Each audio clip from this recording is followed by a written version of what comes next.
zein da saioaren helburua. Saioaren helburua, gaur honetan duguna, gatoska honetan zuen entzinen erabiltzeko da, hau gaztetxe euskalaren hizkuntza sozializazioaren gainean esku hartzeko marko teoriko metodologikoa proposatzea. Batez ere horretan aritu naiz. Ni naiz aritu, horreko izlariak bezala, atzetik ariatzen pixka bat, nire esku hartzen nolabait lehen nik ikerketan dut, baina lana, baina batez ere teorizazioa egin dut. Nik horretan somatu dut gabezia handia. Gure bezalako gai funtsezko batean, uste dut maila akademikoan, azkeneko urteak hartio gaia ez dela behar bezala landu. Eta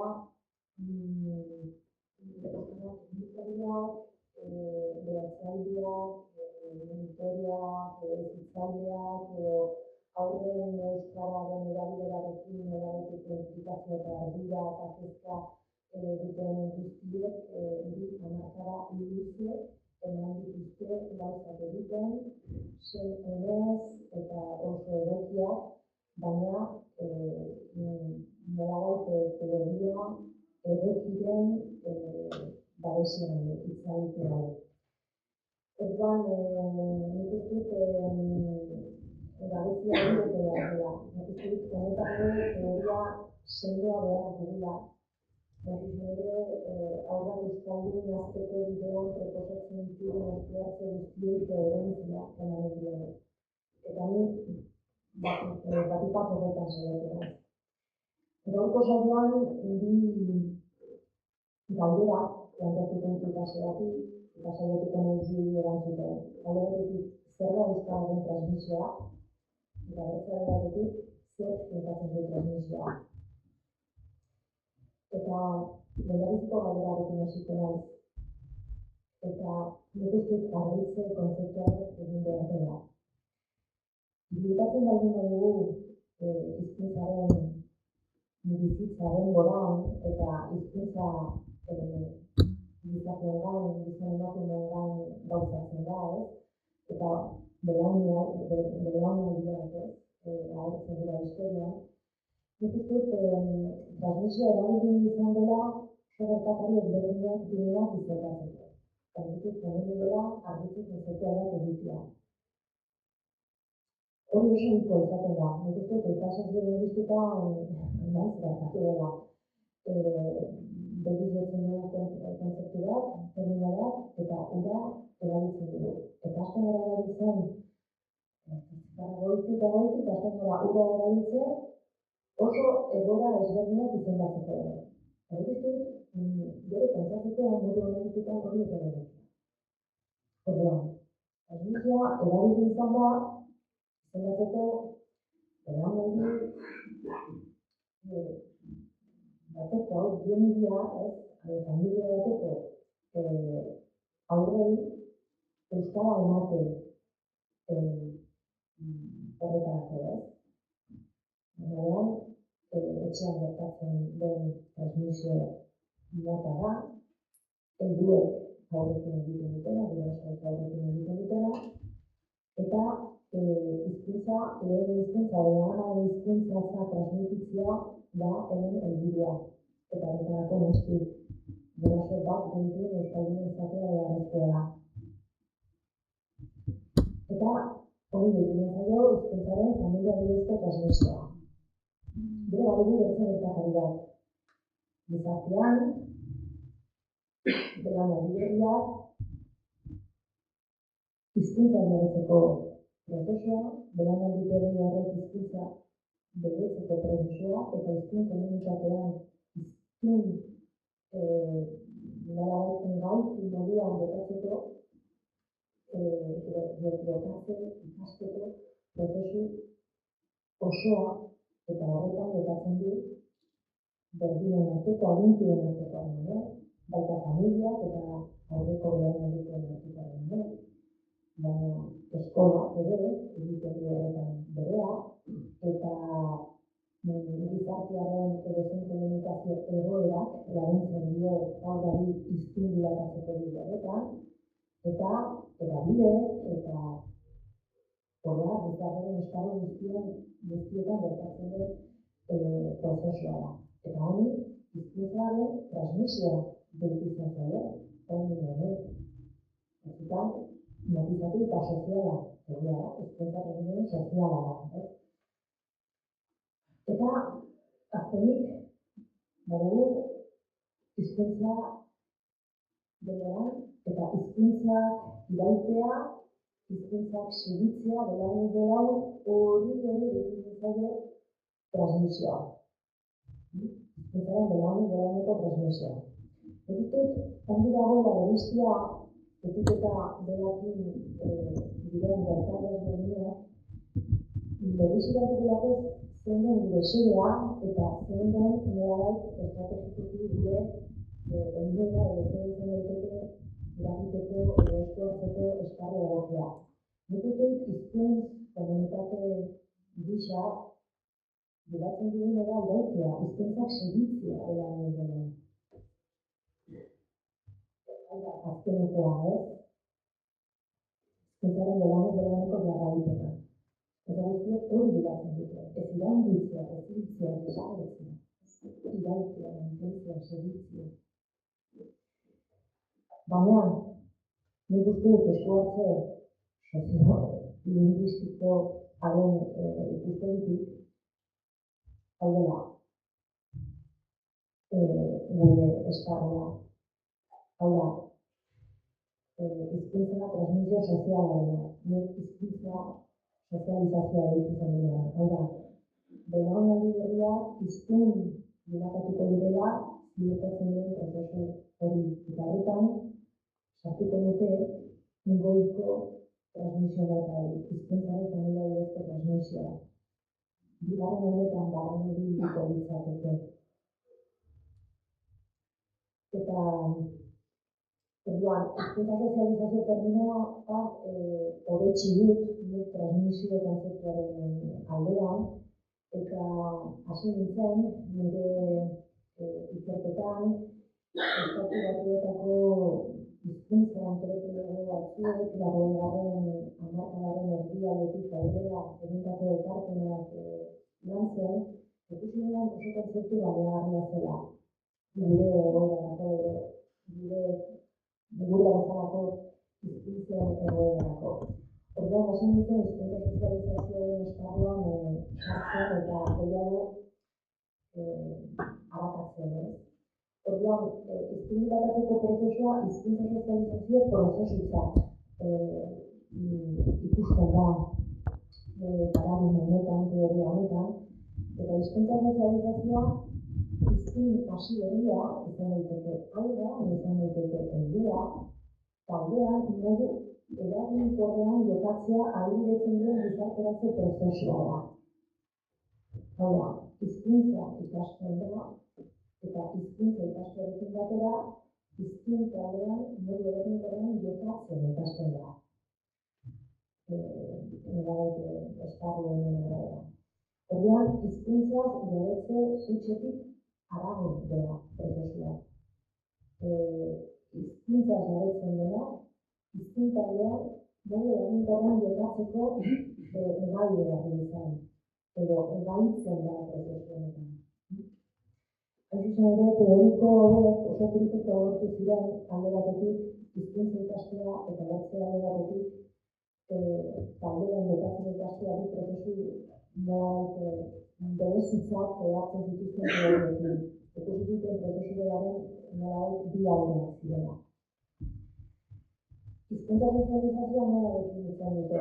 Prozesu jarraitutzat, hau da, ez da unez adora mugatzen, eta beraz ez da ama hizkuntza edo lehen hizkuntza ikasteko garai horretan mugatzen, bizitza osoan dirau, heldu aroan ere bai, elkar eragilea da, hau da, bere transmisioaren kontzeptuan dagoen bide batekin esplikatuko dute beti, nolabait interaktiboa da, eragileak toki guztietatik toki guztietara beraz, eragingarri askotarikoa. Ez da bakarrik eragingarri gehiago da. Hartzailea edo holistikoa gizartearen esparru guztietan gauzatzen da, eta haren inguru soziolinguistikoari lotua. Bat hiztun bilakatzen da esparru ingurune soziolinguistiko jakin batean. Eta esparru horrek, ingurune horrek eragiten dio prozesuari. Ezin da horretatik isolatu. Hizkuntza ezin da nolabait isolatu, hizkuntza ikasteko baldintza sozialetara. Eta prozesu konplexua bere barnean beste azpi-prozesu batzuk biltzen dituena. Adibidez, hizkuntza gabetzea, prozesu kognitiboa, baita hiztunak egiten dituen harremana, eta identifikazio fenomenoa ahalbidetzen duena, irudipena edo alderdi afektiboa, hori da barne egiteko dute hizkuntza sozializazioaren prozesua. Orduan, nik zer egin nuen, nik egin pixka bat ikusi gure tradizio soziolinguistikoan hizkuntzaren transmisioa nola landu zen, eta nolabait berrikusten kritikoa egin nuen. Zenbait alderdi ikusi nituen, agertzen zirenak, modu batzutan sistematikoan, beste batzutan nabarmenean hainbat lanetan, lan kuantitatiboetan eta kualitatiboetan, eta ikusi nituen hor zirela nire iruditzez gainditu beharreko kontuak esparru honi heltzeko. Nolabait bazirela muga kontzeptual edo gabezia batzuk transmisioaren esparruan sakontzea eta aurrera egitea galerazten dituzten pixka. Orduan, azterketa kritikoa horren bezala, zaleratuko ditu zenbait ezaugarri arazotsu, lehenbizikoa. Transmisio kontzeptuan oinarritu dira lan gehienak. Eta transmisio kontzeptua, kontzeptu horre bezala, ez da nolabait neutroa. Badu berean nolabait azaldu nahi duen gertakariaren munduko irudira. Eta hemen transmisioak planteatzen duguna da badela norbait transmititzen duena bertzerati zerbait. Eta normalean transmisio hori norabide norazko bakarrekoa goitik beherako. Hizkuntza hori beti norabide horretan gertatzen da. Eta behekoak gainera, bekoak ez dut bere berezirik. Hartzaile hutsa da. Eta hizkuntza emate horretan dagoen helburua da hizkuntza ama hizkuntzatzat ematea. Beraz, ama hizkuntzaren kontzeptu estatikoa da. Niretzako konstruktu ideologikoa da, azken batean, kontzeptu hori. Eta gure lan gehienek hartu zuten transmisio kontzeptua, eta gero ama hizkuntzaren totema izan da beti transmisioaren esparru honetan erabili izan dena. Hizkuntza den bi transmisio mota bereiz izan dituzte lanek. Alde batetik, hizkuntzaren transmisio naturala, deitzen dena, informala, familiari lotua, etxeari lotua, eta beste alde batetik, hizkuntzaren transmisio kulturala, formala, eskolan gauzatzen dena, eta nik uste gaur egun ez dagoela mantentzerik horrelako bereizketarik. Gure egoeran, hilabete betiko haurrak eramaten ditugularik haur eskoletara, zer da kulturala, zer da naturala, zer da informala, zer da formala.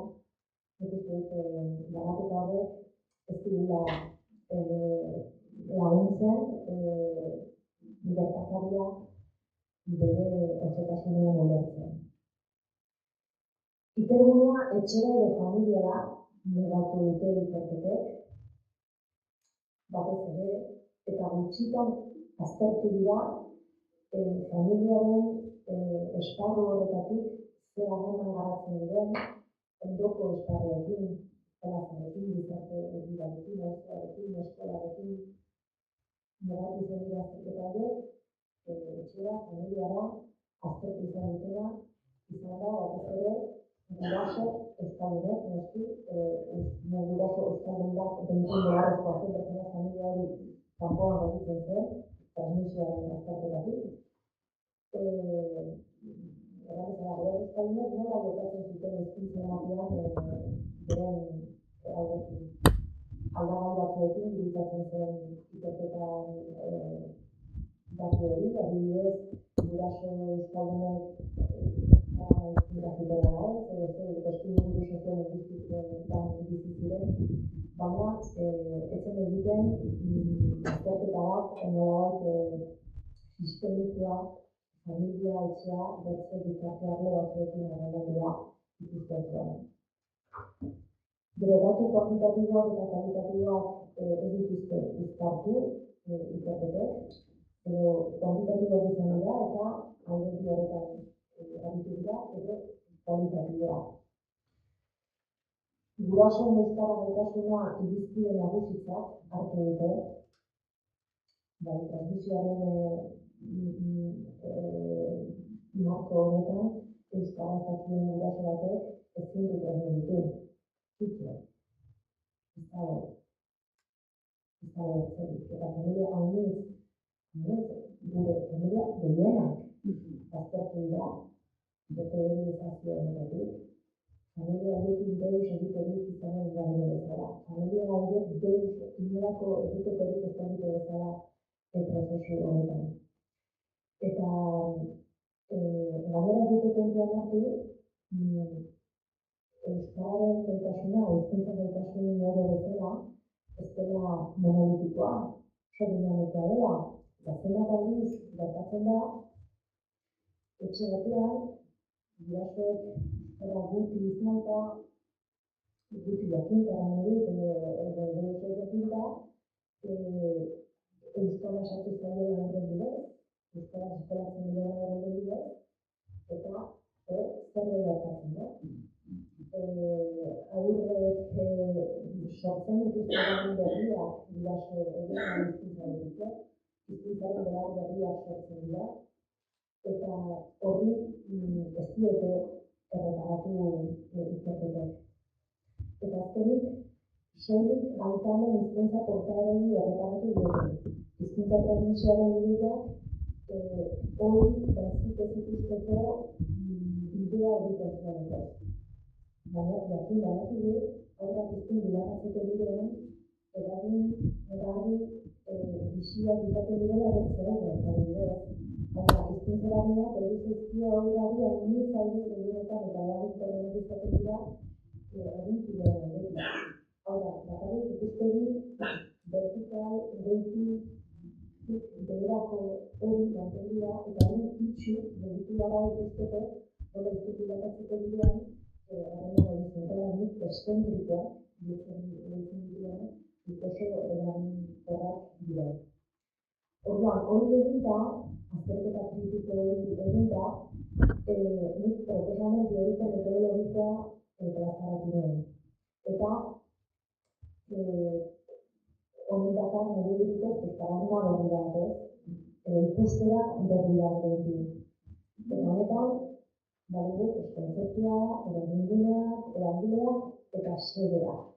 Eta ikusteko pixka bat nondik abiatzen garen orai arte garen paradigma honetan, transmisioaren paradigma honetan, ikusten du kontzeptua izan dela, transmisioak, eraginguneak izan direla, etxea eta eskola. Eragileak izan direla etxean gurasoak, eskolan irakasleak, baina harremanak norazko bakarrean ikusten ziren, goitik behera, eta gurasoak eta irakasleak beti euskaldunak, nahita ez. Eta xedea, paradigma honetan zen, euskara ama hizkuntzatzat transmititzen, edo eskolan ikastea. Orduan, gatozen norai paradigma berri horretara.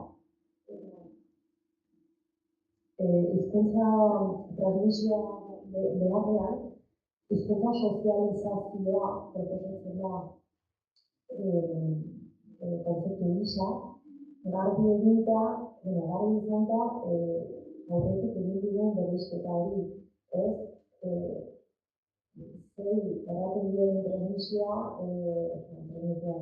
sozializazioa, hau da, belaunaldi berriak diskrimilatzeko prozesua, eta dudana errantaia estrategikotzat jotzen dugula, gure azkeneko zidea, hizkuntzak irautea, segitzea denbora bermatzeko. Eta eragileak zein dira, ez dira etxera eta eskolara mugatzen, ez, gizarte osoa izan daiteke, oro hartzailea da alde horretatik, holistikoa, eta isialdia, kirola, edozein komunikazio egoera ere sartuko genuke eragile multzo horretan. Eta gainera, zein interesgarria den aztertu behar delarik, edo eskuartzeak planteatu behar direlarik, ez jokatzea modu isolatzailean eragin hauekin. Pentsatzea beti badela elkarrera ginea den artean. Etxea, eskola, plaza, ez dira eragin berezitua. Aurra izkin bilakatzeko bidean, batera eta elkarrera ginez jokatzen duten eremuak dira. Guraren prozesu horretan. Gero, eragileak, gurasoak eta irakasleak izatetik, pasatira, nolabait aurrarekin harremana duen edonor izatera. Hor, aizialiko monitoreak daude, baita taldekideak, eskolakideak, ez bakarrik goitik bera heldu den harreman batean, behitik gora ere eragileak badira, adibidez, familietan haur euskaldunek beren gurasoen gana sortzen dituzten hizkuntzaren behar berriak, motivazioak, eta ezkerreskuen edo modu horizontalean, adinkideen artean. Nik uste dut, zentratuta bidea dela, eta garrantzitsua da, zalantzailea ere, baina ez da, ez dira eragile bakarrak, goitik bera gurasoek zer irakasten duten edo hizkuntza emate horretan. Eta ez dugu ikusi oroak honetan beste eragile anitzetatik aurrak ardezakeen nolabait onura bere hiztun bilakatzeko prozesu horretan. Eta xedea horretan aldatzen da. Xedea ez da euskara ama hizkuntzatzat transmititzea edo eskolan ikaste hutsa.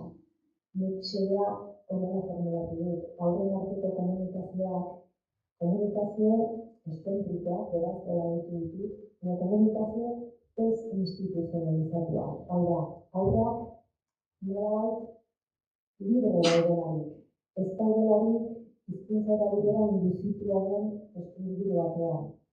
Ikasgela adibidez, adibidea induzitua duen eskubidean bat da. Edo hizkuntza batean propio eta modu agirian egiten den jarduera bat. Horra ez du sentitzen asko dela erabiltzeko hizkuntza ez.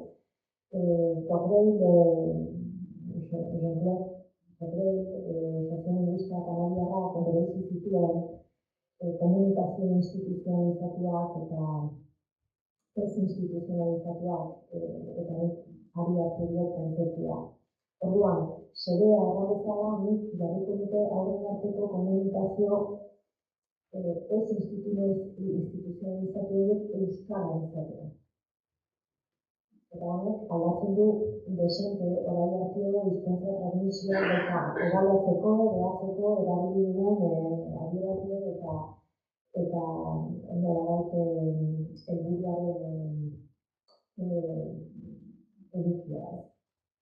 Orduan, erran bezala, xedea, disformaturik, eta xedea honela disformaturik, aurrak beren adinkidekin komunikazio egoera ez instituzionalizatu eta euskaraz aditzia, orduan, zabaltzen zaitu eskuartzeko esparru zabala. Hemen, ez dugu bakarrik guraso euskalduna dituzten familiak hartuko, zen familia dezakegu. Ez dugu bilatuko onaren kasuetan, primeran eta hori gainera seinale eman da, euskararen hizkuntza izatea. Euskararen hizkuntza ez bada ere, aurreriek egin dezakete hizkuntzarekin ibilbide sakona eta hiztun bilakatzeko bidea izatea azken batean etxe euskaldun batetik heldu direnen bezalakoa. Baina hemen begirada paratu behar dugu azken batean aurrak dituen gizarte harreman orotan. Baita euskaraz egiteko aukerarik ez dagoen horietan, etxean bidez, etxe erragunetako horren kasuan, familia horiek ze egiteko garrantzitsua dute. Bakarrik motivazioan aldetik, hautuen inguruan ere. Eta alde horretatik guraso horiek egiteko importantea dute. Aldenesko dute, neurri handi batean aurrak txikia direlarik, hautu handiz, erabakian handiz, ukitzen dutela, aurrek zer hizkuntzarik izan duten arabera, eta zer hizkuntzarekin erabakiko diren hasieratik eskolaz kanpo ere, eta etxean ere da, eta haiek ez jakinta ere. Eta xedea birformulatu durik, nik uste dut orduan transmisiotik arago euskaldun azia helburu dela nolabait dio behar dugun xedea. Eta pentsatzen hasita zer behar du aurrak euskaldun azteko nik erantzun dago eman du. Euskaraz aritzeko eta aritzeko aukera usua eta ohikoa. Hizkuntza bat edozein hizkuntza ikasteko bezala.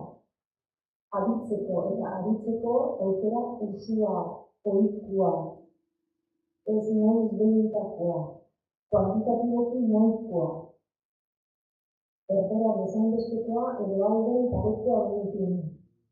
Eta badakigu eskolak aurraren bizitzan zer toki betetzen duen pisu aldetik, ordu pisu aldetik.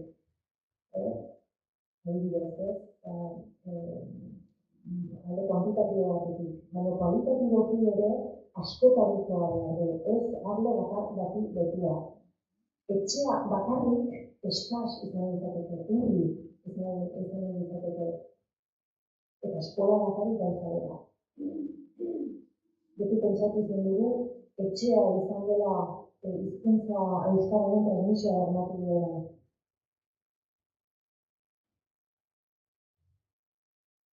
Nik zalantzan ditut.